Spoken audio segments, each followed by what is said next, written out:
पड़ोस की मस्जिद से कुछ मिनट की दूरी पर एक सिलाई का कारखाना है, जहां करीब 50 मुस्लिम महिलाएं कादिर ब्रदर्स के लिए काम करती हैं। पहली नजर में यहाँ का सेटअप मुझे बिल्कुल भी मुस्लिम नहीं लगा। मेरा दिल कर रहा है कि मैं इन भाइयों को मुफ्ती नईम के सामने ले जाऊं। यूरोप और अमेरिका की सेक्स शॉप्स के लिए S&M गियर यहाँ बनते हैं। इस बिजनेस से सालाना लाखों डॉलर की आमदनी होती है।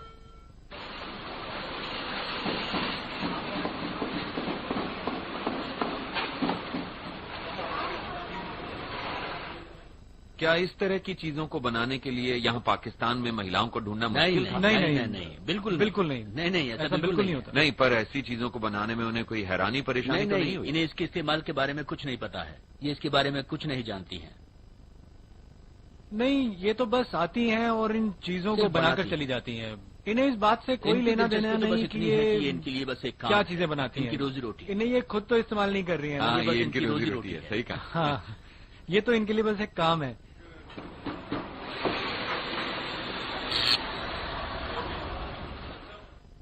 आप लोग मुसलमान हैं, है ना? हाँ।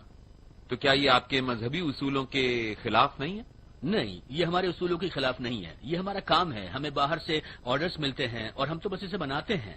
पर यहाँ पाकिस्तान में तो धर्म को बहुत ज्यादा महत्व दिया जाता है। हाँ, पर जहाँ तक किसी धर्म के बारे में मैं जानता हूँ, दुनिया का कोई भी धर्म किसी को भी कुछ भी बनाने से रोक नहीं सकता, बल्कि रोकता ही नहीं है कुछ बनाने से। ये तो बस हमारा बिजनेस है, जैसे कि औरों के लिए होता है।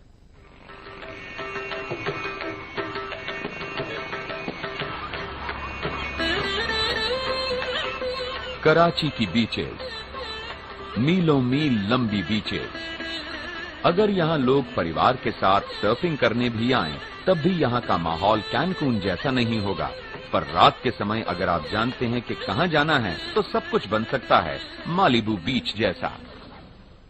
ओके, लिसन गाइस, ये है कराची की एक सैटरडे नाइट। और बेसिकली जब आप 20 साल के हों और आप पार्टी करना चाहें तो आप इस जगह पर आते हैं। हम समुद्र के किनारे पर हैं और तापमान 85 डिग्रीज है और आप शहर में पार्टी नहीं कर सकते, आप शराब नहीं पी सकते या मस्ती नहीं कर सकते, तो आप यहाँ आ सकते हैं ठीक यहाँ पर।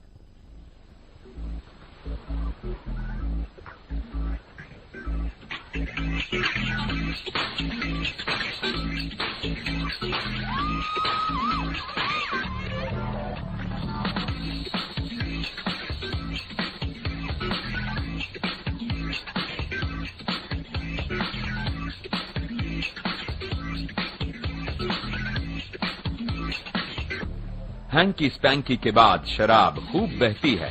साफ तौर पर हम पाकिस्तान की सदियों पुरानी परंपरा से मीलों दूर हैं।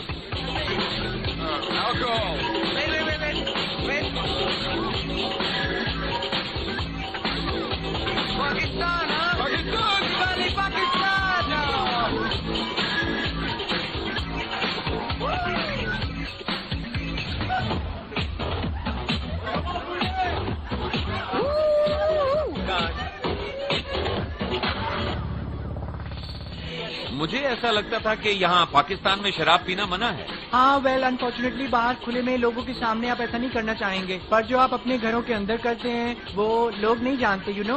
और इसके ठीक उलट जब आप बाहर जाते हैं तो आप पूरी तरह बदल जाते हैं। और यही वजह है कि जिससे ये ख्याल कि मैं तुमसे ज्यादा मजहब को मानता हूँ का जन्म हुआ। हर कोई दूसरे के सामने ये प्रूव करना चाहता है कि वो अपने मजहब पर ज्यादा अच्छी तरह से चलता है। वेल कुल मिलाकर अगर कहूँ तो पाकिस्तान रॉक। पाकिस्तान रॉक।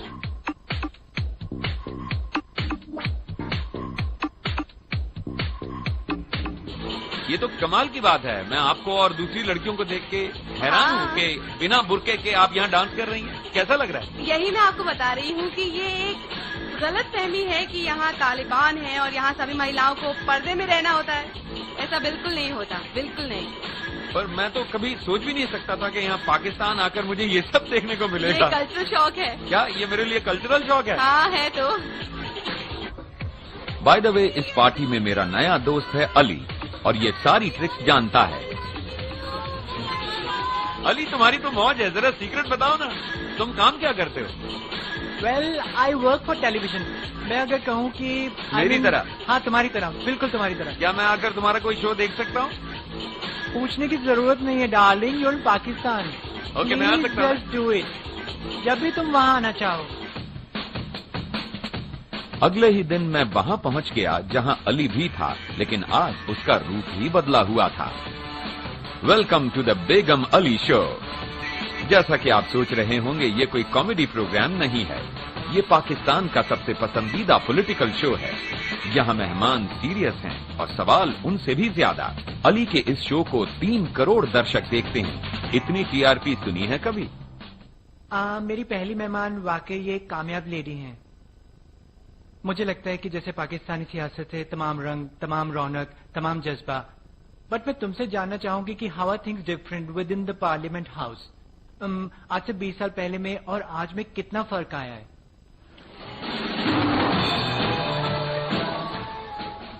आप तो वाकई कमाल हैं मैडम, आपने तो मुझे हैरान कर दिया। और ये है डिएगो। Hello sir.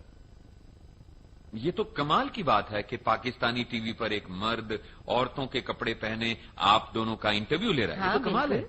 दरअसल हमारी सोसाइटी बहुत अंडरस्टैंडिंग है और तमाम लोगों की नजरों में पाकिस्तान की वही पुरानी दकियानूसी तस्वीरें हैं। जी जी, आई मीन जब आप पाकिस्तान के बारे में सोचते हैं तो आप मुल्लास के बारे में सोचते हैं, तालिबान के बारे में सोचते हैं, आप ऐसी चीजों के बारे में तो सोचते नहीं। आई मीन एक मर्द औरत के कपड़े पहने नेशनल टीवी पे एक शो प्रेजेंट कर रहा है, और ये एक बहुत ही पॉपुलर शो भी है। काफी समय से अली इस कोशिश में लगे हैं कि एक दिन वो फ्रांस की नई ग्लैमरस फर्स्ट लेडी का इंटरव्यू लें।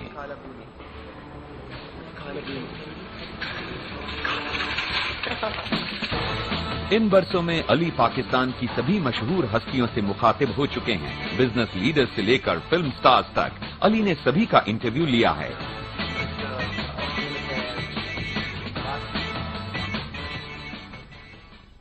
क्या कभी तुम्हें अपनी जान को खतरा महसूस नहीं हुआ? क्या तुम्हें इस बात का डर नहीं लगा कि मुल्ला तुम्हारे पीछे पड़ जाएंगे? कभी डर नहीं लगा? Diego, when I love your name by the way. जब मैंने अपना शो शुरू किया तो बहुत से लोगों ने मुझे फोन किया, पुराने दोस्त जिन्होंने फोन करके कहा are you crazy Ali. Of course उन्हें मेरा पुराना नाम याद था, तो उन्होंने मुझे फोन करके कहा अली आर यू क्रेजी, तुम भूल गए हो जिस मुल्क में तुम रहते हो उसका नाम है पाकिस्तान। ये लोग तुम्हें जिंदा नहीं छोड़ेंगे, तुम अपने घर से बाहर नहीं निकल पाओगे, लोग तुम्हारा मजाक उड़ाएंगे। ऑफ कोर्स वो लोग मेरी सिक्योरिटी को लेकर फिक्रमंद थे। तो तुम किसके अधिकारों की रक्षा कर रहे हो? औरतों के, गेज के या मर्दों के? किसके? एक्चुअली मुझे लगता है कि ये सारे प्यारे शब्द जो आप लोगों ने वेस्ट में इन्वेंट किए हैं, जैसे कि होमोसेक्सुअल्स या गेज या स्ट्रेट्स या फिर ये या वो, ये सब चीजें हमारे मुल्क, हमारी सोसाइटी में नहीं चलती।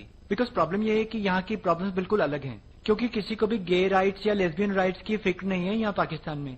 और पाकिस्तान की प्रॉब्लम ये है कि हर साल यहाँ हजार लोग मारे जाते हैं टेररिस्ट अटैक्स में और सुसाइड बॉम्बिंग्स में, थिंग्स लाइक दैट। यहाँ प्राइस हाइक है, यहाँ कमी है एजुकेशन की, तो हमारे इश्यूज बहुत बहुत बड़े हैं। तो हमारे पास ये लग्जरी ही नहीं है कि हम इन छोटी छोटी बातों के बारे में सोचें। अली, तुमसे मिलकर मुझे बहुत अच्छा लगा। Thank you so much. I wish you good thank you so much. चलो चलकर एक ड्रिंक लेते हैं। Okay, cut. हम डिनर लेने वाले हैं साथ में। डिनर के लिए जाना है, अब कैमरे बंद भी कर दो ना।